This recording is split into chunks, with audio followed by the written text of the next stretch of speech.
Domingo, ¿horario de verano o horario de invierno? No, a mí me gustan mucho los dos. Ahí... Madre mía, o sea, vaya es que respuesta. me encanta que haya cambio de hora. O sea, me encanta cada 6 meses empezar el invierno y empezar esa sensación de empieza el verano. Que tú no eres conservador. No, pero me gusta mucho el cambio de hora. En las sociedades, y en parte es porque soy conservador, en las sociedades antiguas, cuando no había relojes, no había horarios establecidos, no era necesario el cambio de hora porque se iban adaptando las sociedades claro. de forma natural. Y la gente no se levantaba a la misma hora, si quieres, en verano que en invierno. Iban adaptándose a los ritmos solares. Pero en nuestras sociedades, que por muchas razones eso no puede ser así, razones buenas, pues yo que sé, hay horarios desde horarios comerciales, de establecimientos públicos... Los colegios. Colegios que tienen que tener horarios más o menos cerrados. La única manera de que nosotros nos adaptemos ligeramente a ese ritmo solar y que nuestras vidas vayan más en sintonía con ese ritmo solar es que haya un cambio de hora. No es un cambio perfecto, pero en mi opinión es bueno y a mí me gusta mucho. Además, yo creo que es bueno que en invierno, cuando las mañanas empiezan demasiado tarde, no sería lógico que a las 9:30 o las 10 siguiera siendo de noche. Y cuidado, en Galicia o en Asturias sería de noche si no cambiásemos la hora. Yo sé que estoy solo en esto, no hay nadie. Hay algunos que prefieren el horario de invierno, la gran mayoría prefieren el horario de verano y luego estoy yo, que me gusta que haya 2 horarios y que haya 2 cambios de hora cada año. Ya, a mí es que me encanta el horario de verano, pero es que me mata. Me mata porque, claro, es que veo una terraza, veo un grifo de cerveza y digo, pero a ver, Nuria, que te tienes que ir a casa. Ya. ¿Qué tal? ¿Cómo estáis? Bienvenidos a Economía para quedarte sin amigos. En un gran concierto, al que vas pagando una pasta para escuchar a tu grupo favorito, soportas al telonero porque no hay otra. Es un trámite que se te hace eterno. Así que hoy seré breve para dejar paso a la estrella. Solo diré que podemos hablar de 2 grandes conquistas, la de América y la conquista del Estado sobre la sociedad. ¿Se acuerdan del munícipe por antonomasia?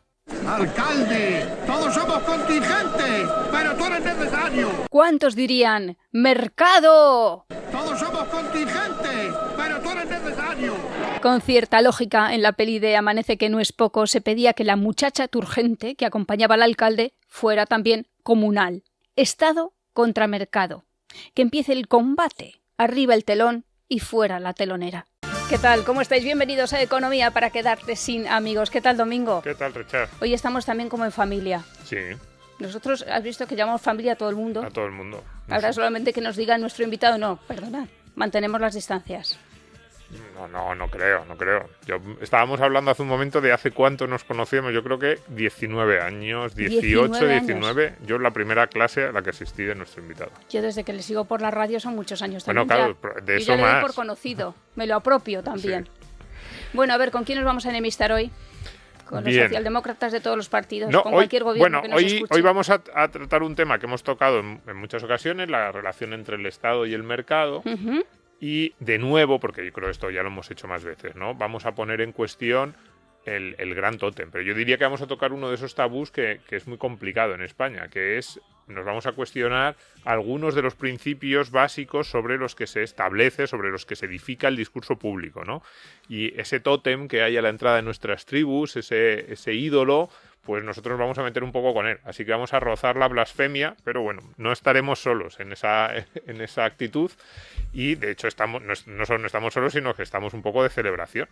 Hombre, claro, reedición del libro. Reedición del libro. Nuestro invitado hoy, para quitar ya la incertidumbre, es Carlos Rodríguez Brown, profesor Rodríguez Brown, que se reedita mi libro favorito de los del profesor Rodríguez Brown, seguro.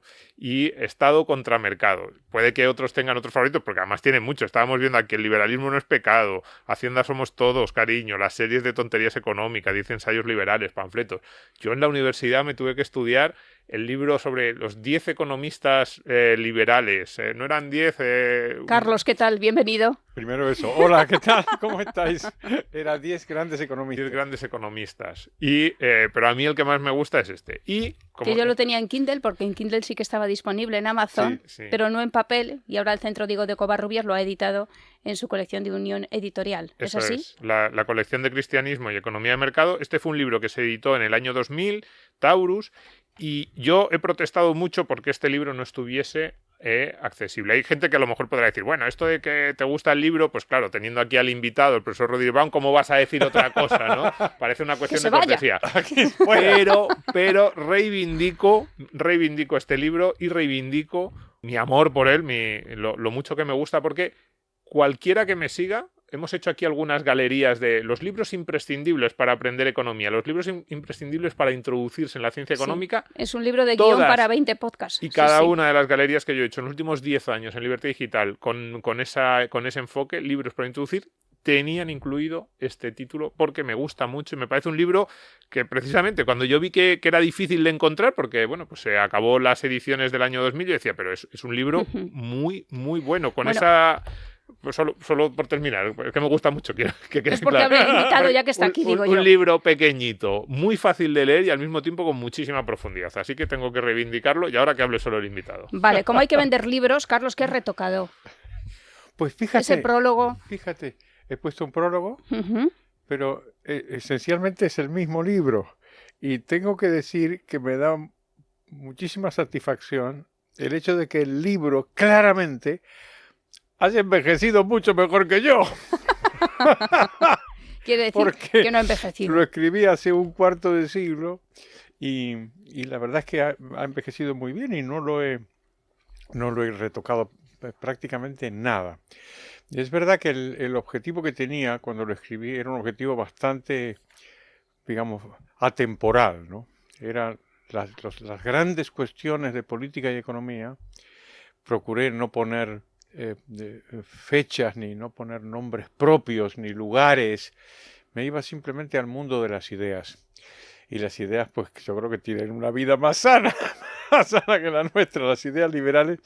Y el objetivo era poner de una manera accesible para el gran público los grandes temas de la economía y de la política. Es curioso porque en eso que dices, Carlos, muchas veces hablas de citas sin adjudicárselas a ningún autor. Claro. Eso está muy bien, es muy curioso, ¿no? Claro. E incluso tengo una cita que me gusta mucho, que ya no sé de quién es, pero es una cita de una persona que yo conocía y que no era liberal, era un hombre de izquierda, y que dijo: el mercado funciona mucho mejor en la práctica que en la teoría y el Estado funciona mucho mejor en la teoría que en la práctica. Así se cierra el libro, es verdad. Que es una frase muy buena, pero, y a mí me la dijo un amigo, una persona que yo conocía de izquierda, y no sé quién es. Me he olvidado. Si nos está escuchando, por favor, que reclame su autoría. Si hay alguien que lo sepa aquí, por favor, que nos lo diga ya para poder darle al autor. Vale, el título es Estado contra Mercado, pero no están condenados a entenderse. Sí. Vamos a ver, esta es una pregunta bien interesante, porque a veces se fantasea, podemos meternos aquí con los liberales, ¿no? Sí. A veces se fantasea que la cuestión es muy sencilla y que el Estado simplemente tiene que desaparecer y el mercado tiene que ocuparse de todo. Y esto me parece que es una equivocación, sería la opción anarquista, ¿no? O anarcocapitalista, Y yo recuerdo que una vez le pregunté a mi autor de referencia del siglo XX, que es Anthony de Jassé, le pregunté que, claro, era francamente, era muy liberal, quiere decir, es un tío que se atrevía pues a meterse con Hayek y a meterse con Popper, era muy liberal. Y entonces le pregunté un día, pero Tony, ¿tú eres anarquista? Y me dijo, bueno, dentro de un orden. Y esto es la clave del asunto, ¿no? Dentro de un orden, tiene que haber un orden. El mercado, como he dicho muchas veces, no es la ley de la selva, ¿no? Pero claro, ¿un orden qué significa? Un orden significa, pues, algo que podemos llamar Estado, que serían, pues, las convenciones, las normas, las leyes, las instituciones, todo eso que rodea al ser humano en sociedad. Y sin eso la convivencia no es posible. Y en el momento que aparece, digamos, cuando aparece Viernes, pues ya no es Robinson Crusoe y ya es una sociedad, ahí empiezan, pues habrá que negociar, yo qué sé. Qué bueno. Un grandísimo economista que se llamó Francis Edgeworth, que fue el que inventó las curvas de indiferencia en economía en el año 1881, se le ocurrió que esta primera cosa económica eran Robinson Crusoe y Viernes, y ahí nace ¿Por qué? Y porque tendrán que tener algún tipo de trato. Si, bueno, tú vienes, no sé qué, tal, te rescato, te salvo de los enemigos, pero a cambio no sé qué. O sea que no se trata de universos separados. Si el mercado no funciona, si no hay un marco que lo rodea. Y ese marco, pues podemos llamarlo Estado. Y decía que el libro ha envejecido bien. Yo estoy de acuerdo. Yo a mí que me gustó mucho cuando lo compré, año 2000, 2001. Cuando ahora lo he revisitado, siempre pues dices, a lo mejor... Hombre, porque te dicen que es una reedición, te gusta pero menos. A lo mejor te gusta menos. No, yo tengo aquí mi libro antiguo, Sí, con sí. las anotaciones antiguas y las nuevas. Y no, el libro... Yo también estoy de acuerdo en que ha envejecido muy, muy bien, pero mi pregunta al profesor Rodríguez Brown es, ¿ha envejecido bien por las razones malas? Es decir, porque muchas de las denuncias o muchas de los miedos que se intuyen en el libro se han ido consolidando en estos 20 años, o estamos ahora incluso algo peor que hace 20 años. Me parece que no, me parece que estamos algo mejor. Ya sabes que tengo una vieja inquina contra los pesimistas, Muy bien. aunque es verdad que el pesimismo le recubre a uno de una especie de aureola de respeto intelectual. Pero por suerte mi tradición es la contraria, y ya Adam Smith en la teoría de los sentimientos morales se burla de los que llama moralistas quejumbrosos y melancólicos que siempre nos reprochan que las cosas vayan más o menos bien. Y las cosas, la verdad es que van más o menos bien, incluso en este asunto que es el asunto que nos ocupa. Y claro, cuando nos aferramos al corto plazo, pues enseguida me podréis mencionar muchos ejemplos de retrocesos de las libertades o de medidas intervencionistas que vuelven a plantearse cuando sabemos desde hace siglos que no funcionan.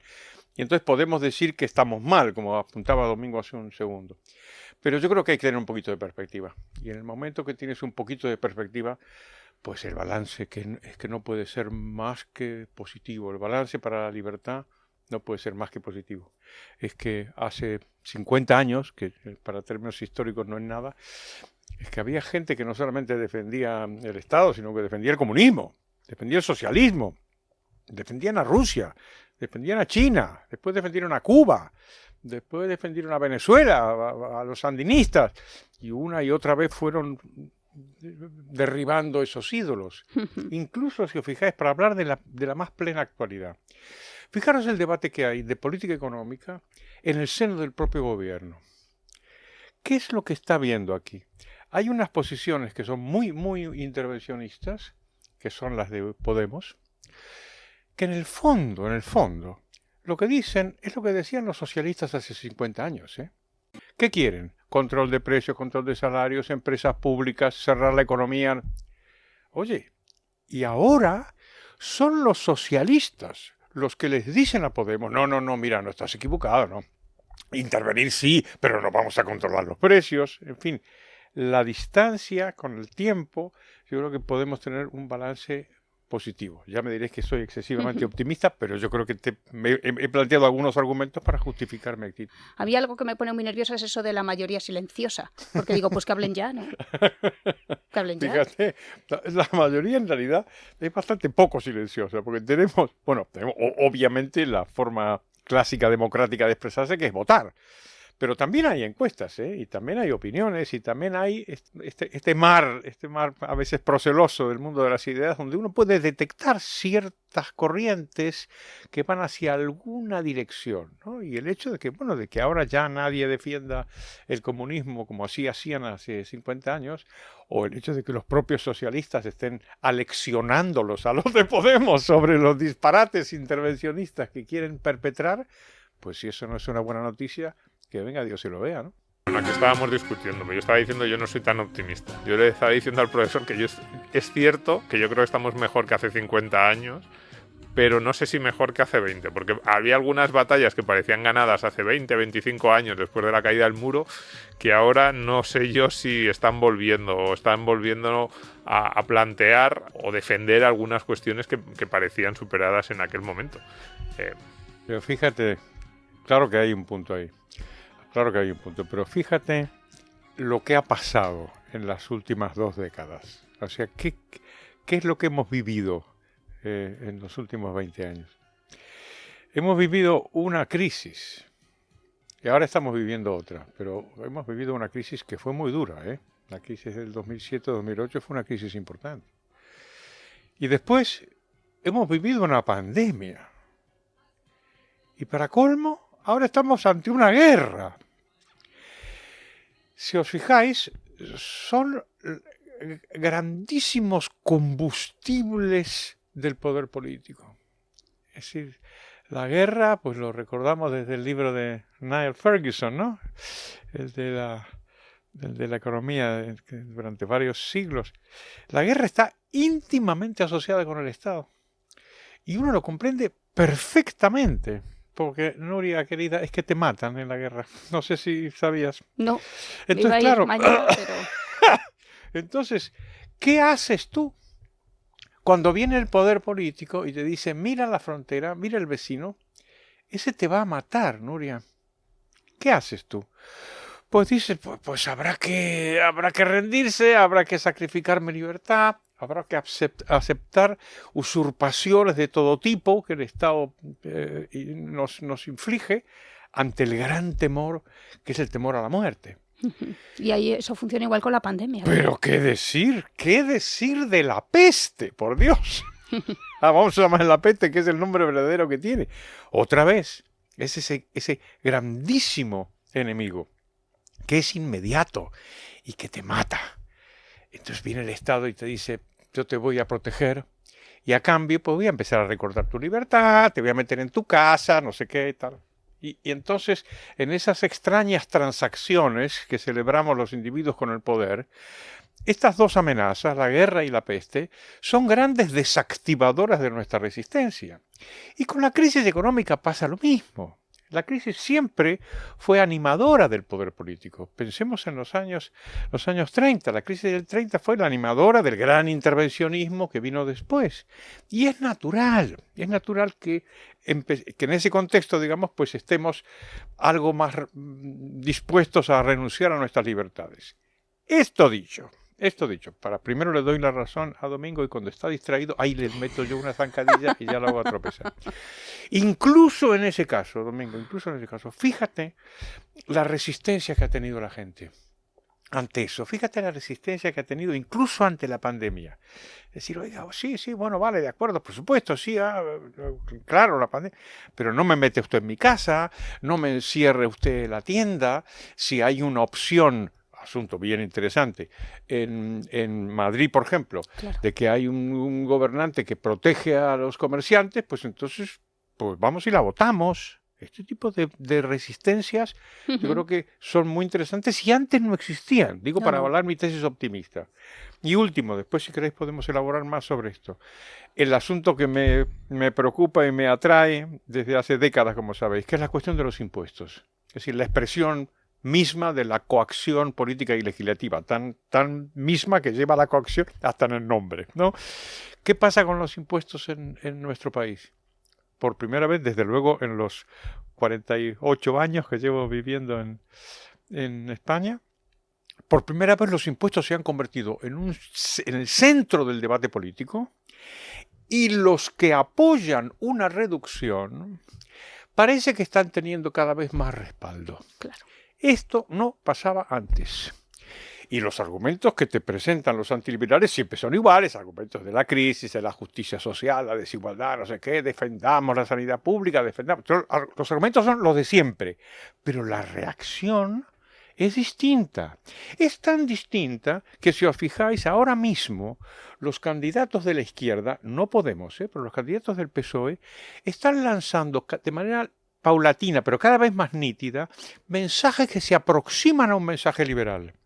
Dicen, bueno, los impuestos no los vamos a subir, o el otro día Fernández Vara diciendo, nosotros apoyamos a la empresa privada, es decir, como si estuvieran apartándose del discurso más claramente antiliberal, una mezcla de fascismo y comunismo, que es lo que es Podemos, igual ellos no saben que son fascistas, pero lo son, y en el PSOE está cambiando eso. O sea que incluso en el contexto más hostil y que más favorece a las fuerzas antiliberales, existen por ahí algunas aldeas galas.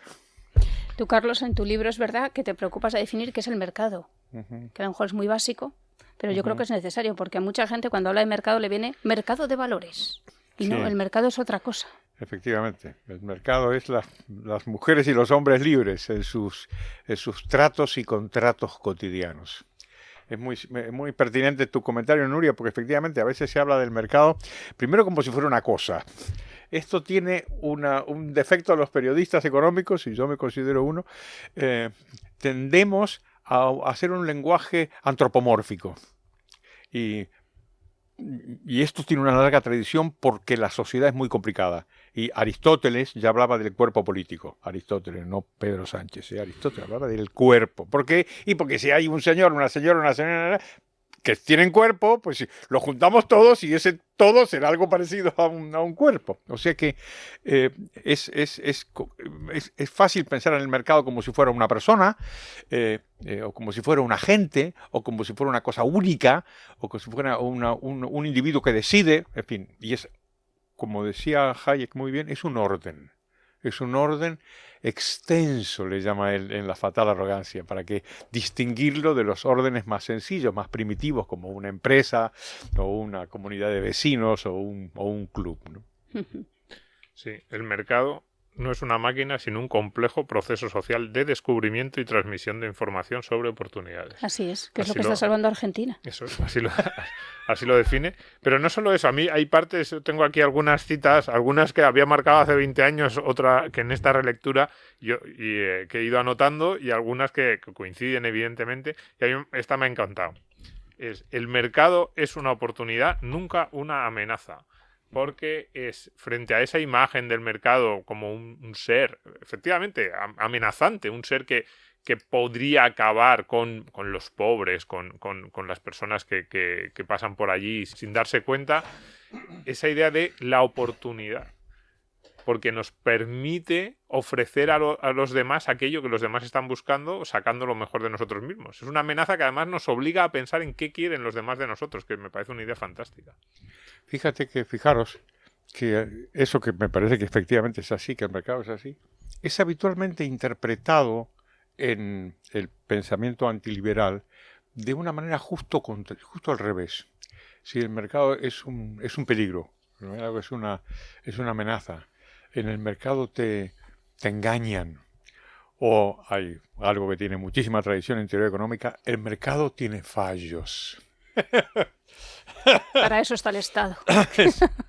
Es una vieja tradición en economía que está, hay mucho economista obsesionado en encontrar los fallos del mercado. Claro, como si el mercado no estuviera formado por mujeres y hombres que tenemos defectos, sobre todo los hombres. Nuria, ya lo sé, no me mires así, bueno, que ya te sé lo agradezco que muchísimo el sobre comentario. todos los hombres, pero incluso algunas mujeres tenéis alguno, ¿vale? Sí, no somos rubias naturales. Por lo tanto, si nos encontramos con un orden en donde las mujeres y los hombres libres tienen tratos y contratos, pues por supuesto que hay defectos, ¿no? Hay un famoso artículo de Buchanan, de James Buchanan, el premio Nobel, hablando de esto, ¿no? Y criticando a los economistas que imaginan al mercado como una especie de abstracción, ¿no? donde todo es conocido, los precios son conocidos, los costes son conocidos, la información es perfecta. Y decía Buchanan, no, esto es tener una idea puramente asignativa del mercado. Es como si el problema económico fuera un señor que tiene una cartera con un dinero preciso y que va a un supermercado y entonces mira y ahí tiene pues todos los productos, están todos claramente especificados, su precio está definido, su calidad es conocida y el problema económico pareciera que es que este señor o señora tiene que asignar los recursos que tiene de manera eficiente con respecto a las necesidades que tiene que satisfacer. Y se me dice, mire, no, el mercado no es eso, no. El mercado es como un señor que le va a comprar a otro señor un caballo. Y no tiene claro cómo termina de ser el caballo, no está claro, le miran los dientes, pero igual no se sabe. Estamos rodeados de incertidumbre. Y no es una cuestión puramente técnica de asignación. Y en esa incertidumbre, ¿qué es lo que hace el mercado? Pues lo que acaba de comentar Domingo Soriano, permite descubrir. descubrimos en la negociación y en los tratos y contratos, descubrimos lentamente lo que nos conviene, que tampoco está tan claro, o nuestras necesidades, que tampoco está tan claro, o nuestros recursos, que claramente están limitados y en el futuro son inciertos. Salvo para mí, que yo creía que iba a tener una carrera como galán de telenovela, y yo creo que ya no va a ser no? posible, me parece. Bueno, ¿Tú crees que tengo podemos pensar algo, ya sabes. Yo le empiezo a dar vueltas. Pero Es verdad, hay una frase en ese sentido del libro, dice, esas reglas, las reglas del mercado, dice, ignoran a los pobres, que es otro de los temas que yo creo que podríamos tratar con Carlos, dice, es verdad, pero también a los ricos. Sí, hay una imagen preciosa de la justicia, la imagen clásica. Primero me encanta que sea una señora, ¿no? Que tiene una balanza porque tiene que ser equitativa y tiene una espada porque tiene que ser firme, pero tiene una venda delante de los ojos. Esta imagen, que es la imagen misma de la igualdad ante la ley, estuvo pensada en su origen para proteger al débil. Es decir, es lo mismo que sucede en el mercado. En el mercado es el débil el que está protegido. Sí, la imagen de la justicia es evidente, y es que no puede distinguir entre el príncipe y el mendigo, por hablar de la famosa novela de Mark Twain. Pues no puede distinguir, y entonces no se le puede presionar, etc. Y el mercado, esta idea me parece que también en algún libro la comenta Hayek, es así. Es que el mercado no es el reino del poderoso, siempre que el poderoso no se alíe con el gran poderoso, que es el Estado del que hablaremos más tarde. Si esto no es así, es decir, si no hay posibilidad de cerrar la competencia, ¿dónde está el poder? O sea, era infinitamente más poderosa IBM que todas las empresitas pequeñitas que empezaron a surgir en los garajes, la Hewlett Packard y compañía. Era tan poderosa que tenía la mitad del mercado de los ordenadores del mundo. Bueno, pues unos chicos en un garaje, pues de pronto hicieron clu, clu, clu, clu, clu, y avanzaron y se la comieron. Pues, ¿por qué? ¿Por qué se produjo eso? Pues porque el mercado es ciego. El mercado tiene la venda delante de los ojos y no premia al poderoso, premia al eficiente.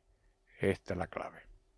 Y otra idea potentísima sobre el mercado, esta idea de que el mercado no ha surgido porque nadie lo haya diseñado así. El mercado surge evolutivamente por ensayo y error a lo largo de un curso humano que no responde a un designo de una inteligencia humana, aunque sí es racional. Y a mí me gusta mucho esta idea, dice, corolario de esta idea son la modestia y la cautela. Precisamente porque nadie ha diseñado.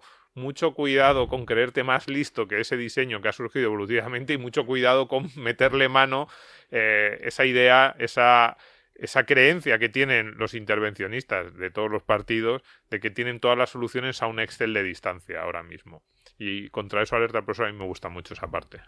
Vamos a darle, como decía la canción de My Fair Lady, to give credit where it's due.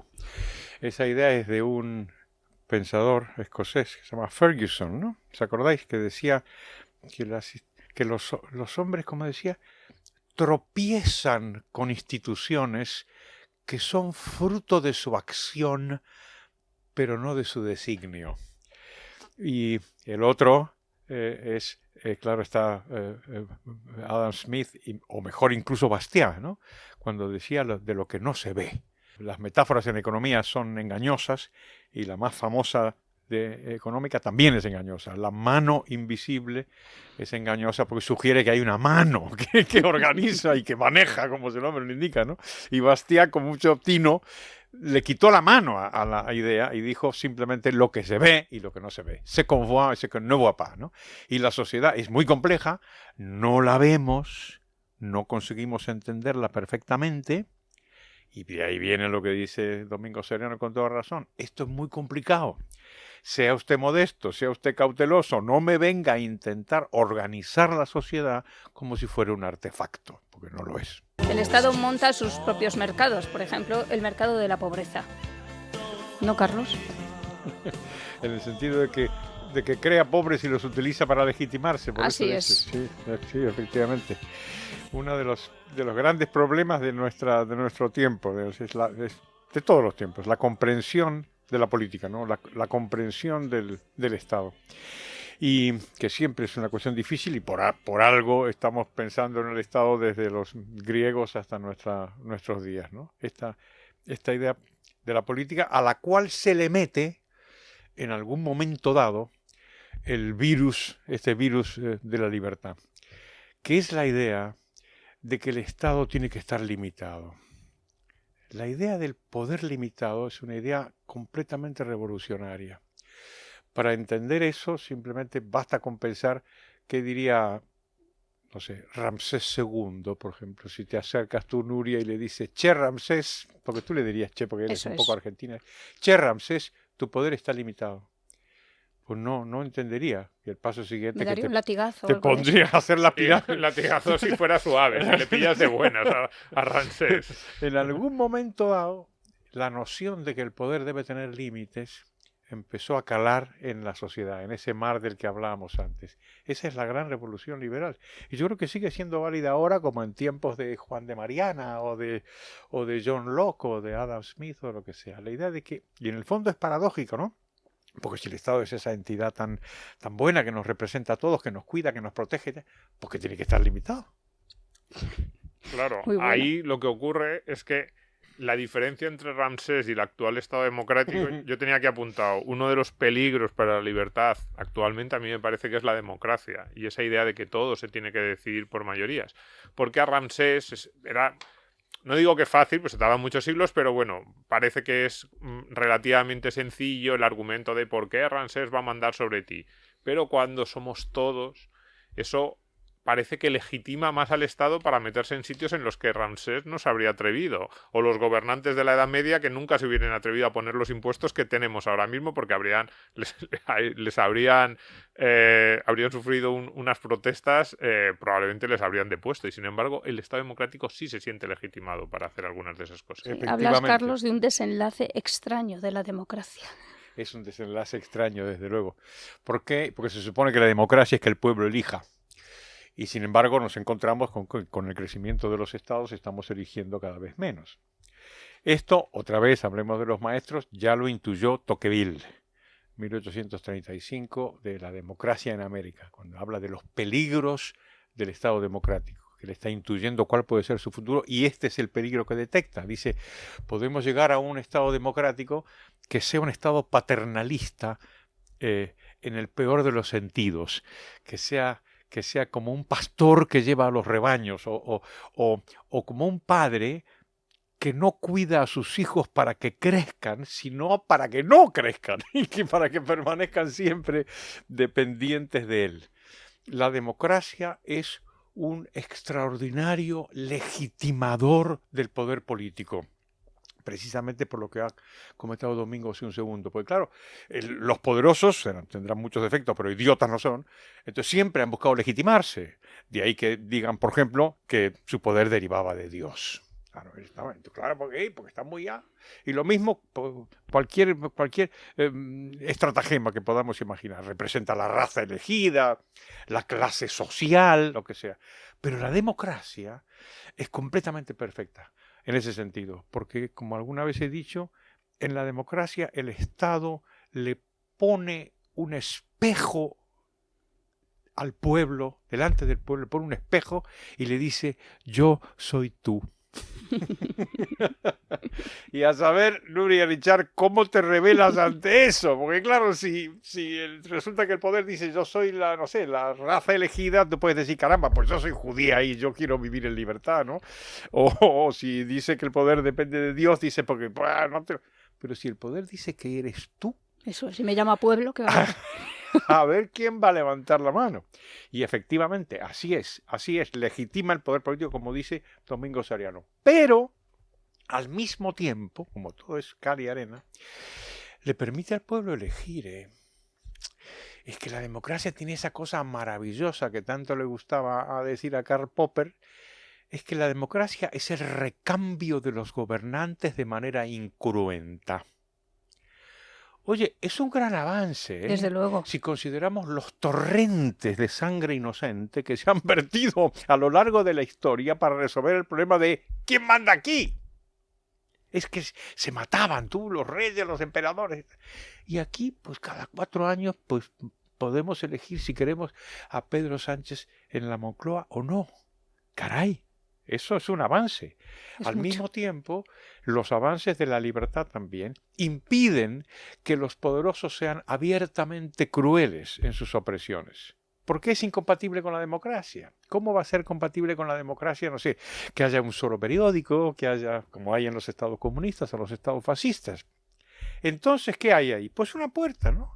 Una puerta para la libertad que, por ejemplo, este grupo, esta emisora, Libertad Digital, ¿cuántos años llevamos? Pues muchos, ¿no? Muchos, sí. ¿Tú crees que habríamos podido sobrevivir en Cuba? Pues ¿En me temo que Venezuela? no. O en Nicaragua, sí. Bueno, pues ya está. Así es. Es verdad que yo no sé cómo se lucha contra una creencia, porque el Estado es coacción, sí, pero también ahora ya ha formado parte de la religión. Es una creencia. Vamos a ver, no estoy seguro de eso, porque como decía Stuart Mill, somos dueños de nuestros actos, pero no de sus consecuencias.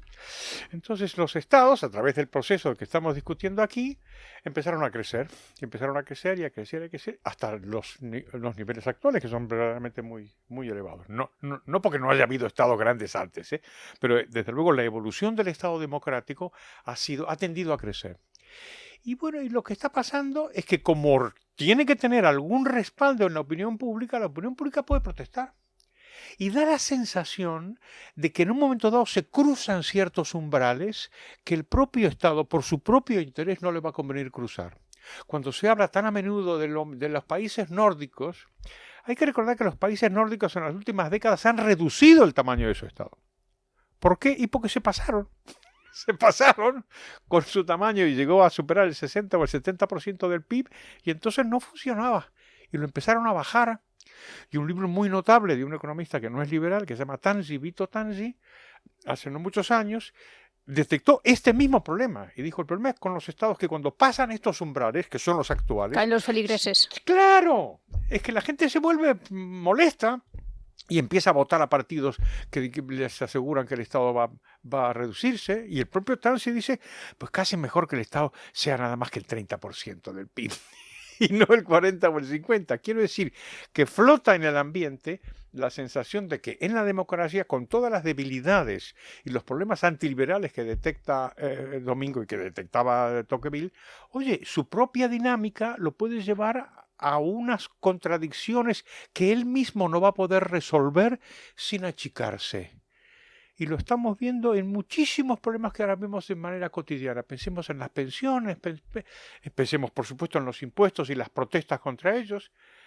¿Alguna luz en el horizonte, Soriano? No me mires así con tanta tristeza. Sí, bueno, yo es que durante mi vida lo he sido siempre igual. Es verdad, esta idea del profesor de que más allá del 55-60% de peso sobre el PIB, que no es solo el PIB, pero, o sea, que a mí no me gusta solo dar este indicador, pero bueno, lo podemos coger como un proxy un poco de hasta dónde llega el Estado, ¿no? Que a partir de ese 55-60% empieza a ser muy ineficiente desde el punto de vista económico, pierde legitimidad y les pasa como a los suecos, que llegaron a esos niveles en los 70-80 y luego tuvieron que retroceder, pero también este nuevo Estado democrático le cuesta mucho bajar del 40, si queremos ponerlo en términos numéricos, es decir, parece que todos los estados occidentales, hay excepciones, siempre decimos las suizas, Irlanda, que están algo por debajo, pero parece que el resto se van aposentando ahí, en una zona entre el 40 y el 55, que es mucho, porque además no es solo una cuestión de puro peso económico, es que en esa zona del Estado que gasta tanto, están las regulaciones, están leyes que cada vez tocan más aspectos de nuestras vidas, y también le cuesta mucho. Yo estoy de acuerdo en que a un Estado democrático más o menos funcional le costaría a un gobernante, incluso aunque quisiera, incluso a un Pablo Iglesias de la vida, superar el 55-60% del gasto público, pero también a los que nos gusta.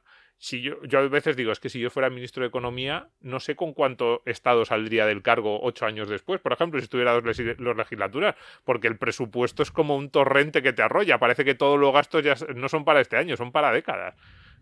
Vamos a ver, esta imagen yo creo que es pertinente, es interesante. El gasto público parece ser como esas ruedas dentadas que giran con mucha facilidad en una dirección, pero cuando quieres invertirla no puedes, ¿no?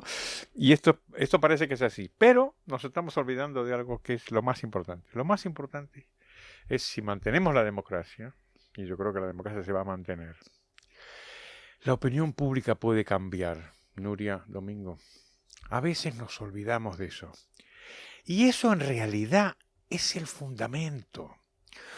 Porque los políticos no van a reducir el Estado, ni reducir los impuestos, ni dejarnos en paz, si no se dan cuenta de que estamos hartos de ellos. Claro. Es que este es el asunto. Cuando Felipe González, que es un ejemplo que siempre pongo y me parece extraordinario, porque es de los gobernantes democráticos de mayor éxito de la historia del mundo, ganó 4 elecciones generales seguidas, 3 con mayoría absoluta. Y en cada elección había subido los impuestos con respecto a la elección anterior. ¿Por qué hizo eso? ¿Y por qué podía, Nuria? Claro. Porque claro. podía, porque la gente le Así votaba. es. Y si hubiera cambiado la opinión pública, y si la gente, los políticos que te suben los impuestos o que no te dejan en paz o te regulan toda tu vida, y si de pronto la gente no les votara y se empezara a votar otra cosa, al final ese es el mar del que hablábamos, el mar de la opinión pública, que no es tan automáticamente dependiente de los poderosos como a veces se cree, ¿eh? Ojo con eso, ¿eh? La gente es muy suya, Nuria, no sé si has observado. Y como la gente es muy suya, pues igual dice, yo a este tío, pues igual no le creo. Y me vienen con un discurso populista. Claro, el populismo se mantiene como la demagogia mientras funciona.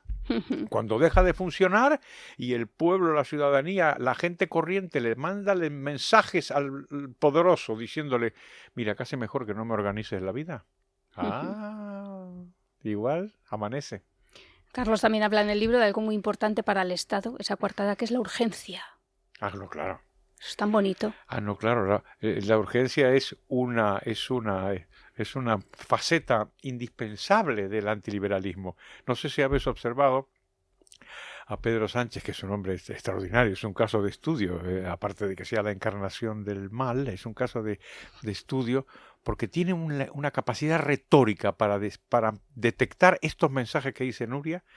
Fijaros que ya no habla del cambio climático. ¿Qué palabra utiliza? Emergencia, Nuria. ¿Tú te crees que es casualidad? Pues claro, si yo te digo que el nivel del mar va a subir dentro de un siglo, bueno, y un siglo, pues ni siquiera tú, que eres jovencísima, vas a vivir un siglo más. Pero si te digo que es mañana o el año que viene, entonces ya otra vez desactivo tu resistencia, ¿no? O sea que efectivamente yo creo que es así. Y la parte del libro que a mí más me gusta, incluso si decía antes que el libro es corto, es fácil de leer, yo se lo recomiendo a todo el mundo y aún más a los jóvenes. Hay un regalo para los chicos que estos años, ahora tienen 18 o 20 años, este libro. Pero si ni siquiera les convencemos, por lo menos que se lean el epígrafe de los nuevos derechos. Me encanta ese epígrafe que está en el marco del capítulo del Estado. Nuevos deberes no hay, ¿no? Es que por ahí va el profesor.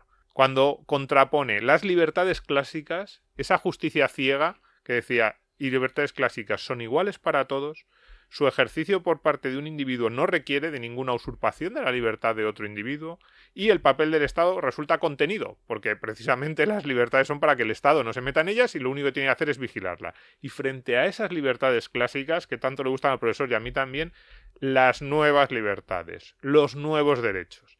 El derecho ya no es igual para todos, unos tienen derecho a recibir más, otros menos. El disfrute de ese derecho depende de que otro sea obligado a pagar por mí. Ya no es como antes, que yo disfrutaba de mi libertad sin molestar al otro, no. Ahora el disfrute del derecho requiere que otro sea obligado a pagar por mí y además, en ese ámbito, el papel del Estado resulta necesariamente expansivo, dice el profesor en el libro. ¿Qué diferencia entre unas y otras es para mí el gran peligro de los estados modernos y lo explica muy bien el profesor en estas pocas páginas? Es que se ha extendido el Estado con eso, claro, los nuevos derechos sociales y que han sido un combustible para su crecimiento. Y sin embargo, ahí también, fíjate, nada más que... Incluso ahí es optimista, es que el profesor nada más que para llevar tiene una remedio contraria y que terminemos esta charla de manera muy animada. Incluso ahí os voy a dar una visión algo optimista. ¿Por qué? Porque todo este crecimiento de los derechos sociales estuvo abonado por una noción que era muy atractiva, y es que estos derechos no nos iban a costar. porque lo iban a pagar otros. Toda la historia del socialismo se basa en esta idea que ya está en El Capital de Marx. No es necesario que lo leáis. Libro primero, capítulo 24, última página, ¿vale? Ahí dice Marx que lo que va a pasar con el socialismo es que el pueblo va a expropiar a una minoría de usurpadores. Esta mentira duró y dura hasta hoy, ¿vale? La idea de que no, usted tranquila señora, porque esto no va con usted, esto va con la minoría, las élites, el 1%, el IBEX 35, pero usted no va a sufrir, ¿vale? Esto, que ya era mentira en 1867 cuando Marx escribió El Capital, es mentira ahora, con una diferencia. Es que los estados son tan grandes que ya es muy difícil que la gente masivamente sea engañada con el cuento de que ella no va a pagar. Y este es un cambio completamente radical, porque cuando sigan los socialistas diciendo van a pagar más los que más tienen, hay cada vez más usted señora que levantan la mano y dicen no, mire, esto no me lo creo, porque yo veo que yo estoy pagando. Y esto lo procuran disfrazar, ocultar a través de mecanismos diabólicos, las retenciones, los impuestos indirectos, la inflación. Pero al final la gente se da cuenta. Y en la medida que se dé cuenta, pues entonces ahí tiene inyectado el Estado y la dinámica política, pues la semilla, no diría yo de su destrucción, pero sí de su límite, que es el tema del que hemos hablado hoy. Hace unos meses estuve en el Valle de los Caídos y hay allí una extensa biblioteca sobre doctrina social de la Iglesia. Uh-huh. Y creo que me estuvieron contando, claro, que allí se reunían durante el franquismo sindicatos, empresarios, para poder hacer ahora, mejor... el diálogo social. Digo, pues mira, el diálogo social era en el Valle de los Caídos. Qué incorrecto todo esto, qué incorrecto todo esto. Qué notable. En fin, Carlos, cuando cayó el muro, tú eras subdirector de Cambio 16. Sí. ¿Cómo fue aquel momento? Y ya te despedimos. ¿Cómo fue ese momento en que se vio lo que había detrás? Y tus compañeros, periodistas e intelectuales, supongo que, claro, pedirían perdón, se arrepentirían. Disculpa moral. No pidieron perdón, pero serían sí, liberales automáticamente. Pero sí tuvimos el tino de sacar el muro en la portada de Cambio. Eso sí que hicimos. Uno de las muestras más notables del poder de las ideas contrarias a las nuestras es cómo se vivió la caída del muro de Berlín, que es la mejor noticia, desde luego, del siglo XX, junto con la caída de los nazis. Y así como la caída de los nazis fue celebrada como una ola de libertad, la caída del muro de Berlín desató una ola de inquietud en la que todavía estamos. Que es ¡qué barbaridad! ¿Y ahora qué hacemos? Va a venir, y entonces vino lo que vino, la globalización, el neoliberalismo, nos van a dejar desprotegidos. Fue verdaderamente muy curioso el contraste entre las caídas de los dos regímenes más totalitarios del siglo XX, ¿no? Y el comunismo seguramente el más totalitario de la historia. Y es que no fue celebrado en todo el mundo como una grandísima noticia, que fue lo que fue, sino como el prólogo a algo inquietante y amenazante. Que no se produjo, Nuria, fue una gran alegría, la gente se lo pasó bien. Hemos pasado 50 años, 60, creciendo en los países más pobres de la tierra, precisamente porque había caído el comunismo, y tenemos más libertad que antes. Y además llegaron a las casas de subastas trocitos del muro. Sí, yo creo que se han multiplicado, hay muchas más, como la reliquia de los santos. Pues Carlos Rodríguez Brown, Estado contra Mercado, publicado por el Centro Diego de Covarrubias. Muchísimas gracias. Gracias a vosotros y hasta, iba a decir el próximo libro, no, que igual es pronto. O antes, cuando te aburras, dices, oye, ¿puedo ir para allá? Hablar de lo que quieras, o de cine también, cine liberal. Teníamos que hacer un programa de cine liberal. También. Hecho. ¿Verdad? Gracias. Uy, sí, soy especialista en Hombre, eso. claro. ¿Lo dices a propósito? Para... Sí, claro. Claro, pero tendrá que empezar el podcast con una canción. Vale, ¿qué Hoy no acabas ¿qué cantaría yo? Claro, hoy no acabas con canción. No, yo creo que no. Venga, pues lo dejamos para la próxima. Venga, entonces. la próxima canto seguro. Gracias, Carlos. Chao. A mí lo que me pasa con el Estado es que me convence. Utiliza palabras tan bonitas, Sí. ¿verdad? La tasa de solidaridad. El profesor ¿Y siempre... quién no? El profesor es muy bueno en eso, en desmontar el lenguaje, ¿no? Y en el libro lo repite mucho. Porque nos dicen, el Estado es solidaridad. Esta es la gran palabra, es solidaridad, pero no solo eso. Nos dicen que es consenso, compromiso, acuerdo. ese espejo que decía el profesor que nos muestra que somos todos, y no es verdad. El Estado es coacción. Fíjate que ni siquiera digo que sea mala esa coacción, ese sería el segundo debate. Yo cada vez estoy más en los anarcos, que el profesor no llega tanto, pero... Ya te he visto que te has callado, has dicho venga. Ni siquiera entro en el debate si es buena o mala. Puedes defender que la coacción es legítima o que la coacción es necesaria para vivir en sociedad y que esas leyes que el Estado impone son imprescindibles. Pero no mintamos, el Estado no es solidaridad. Los impuestos no los pagamos porque pensemos que es bueno que los pagamos porque nos obligan. Y de hecho todos los servicios públicos los pagamos porque nos obligan. A veces dicen, no, la sanidad pública es la expresión de la solidaridad, es la expresión de una decisión colectiva. Todos pensamos, de hecho con la sanidad pública yo he tenido este debate alguna vez con amigos, dicen, el 99% de la población española está a favor de la sanidad pública. Y digo yo, pues hazla voluntaria. Mira, esta parte de los impuestos va a ir destinada a sanidad. El que no quiera pagarla, que no la pague, y queda excluido. Aunque se esté muriendo a 1 metro de una clínica pública, nadie le asistirá. Se quedará ahí tirado en la calle como un perro. Ya está. Esa es como es voluntaria y como el 99% de la población está a favor, qué más fácil que hacerla Almodóvar voluntaria. No. Almodóvar prefiere la privada. Bueno, pues como casi todos, salvo Almodóvar y alguno más, están muy a favor de la pública, hagamos la voluntad. Pues no, tampoco. Ni siquiera esos servicios públicos que en teoría prácticamente nadie, salvo yo y algún otro loco, no nos gustan mucho, a todos los demás les encantan. Barden. Ni siquiera esos servicios públicos se pueden hacer realmente de pago voluntario, que no sería nada difícil con los medios que hay hasta ahora mismo, decir, oiga, pues las personas que tengan tal número de DNI no han pagado de forma voluntaria impuestos para la sanidad, esas personas no tienen derecho absolutamente a nada. A nada. Pues no. Es buenísimo, todo el mundo lo quiere, pero es obligatorio. Entonces, fíjate que ya no voy a entrar en la discusión de si hay que financiar la sanidad o no. Lo que digo es que no nos mientan con las palabras bonitas. El Estado es coacción. Punto. Coacción necesaria, ¿vale? Pero entremos a discutir a partir de ahí. Y eso el profesor lo desmonta muy bien, ese lenguaje melifluo con el que tantas veces nos tratan de engañar. Y ahora estos estados que tenemos, además, pues nos venden que, claro, ellos hacen que el mercado sea menos duro, menos salvaje. Sí. También por ahí empieza el libro, ¿no? Sobre la ley de la selva y todo eso. El Estado como moderador del mercado. El Estado para tapar los fallos del mercado, pero parece que luego nunca hay fallos del Estado. Sí.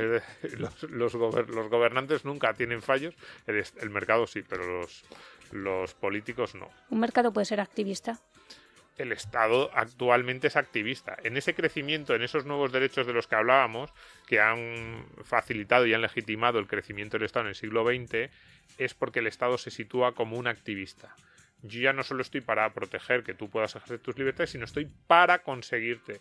Y claro, si estoy para conseguirte, ese activismo necesita más recursos. ¿Qué ocurre? Que una vez que el Estado va llegando esos recursos, la sociedad también sabe que esos recursos están ahí. Entonces empezamos a la lucha, la búsqueda de rentas, que es lo que caracteriza ahora mismo la sociedad. Ahora mismo está caracterizada por la búsqueda de rentas. Todos, yo el primero, intentando pagar lo menos posible en impuestos y obtener el máximo posible de las transferencias Estados públicas. Subsidiarios. Todos estamos luchando unos contra otros. En el mercado lo que hacemos es colaborar. Tú qué tienes, yo qué tengo, y a ver si a los dos nos interesa hacer el intercambio. En el mercado, en el Estado, lo que hacemos es decir, ¿cuánto tiene el Estado? Voy a ver si yo me puedo llevar la mayor parte del pastel posible. Vamos a acabar el programa por donde tendríamos que haber empezado, que es presentando al invitado, porque no hemos dicho, aunque ya muchos lo sabéis, que Rodríguez Brown es catedrático retirado de Historia del Pensamiento Económico en la Universidad Complutense de Madrid y miembro de la Academia Nacional de Ciencias Económicas de la Argentina. Qué bien suena eso, ¿eh? Eso es.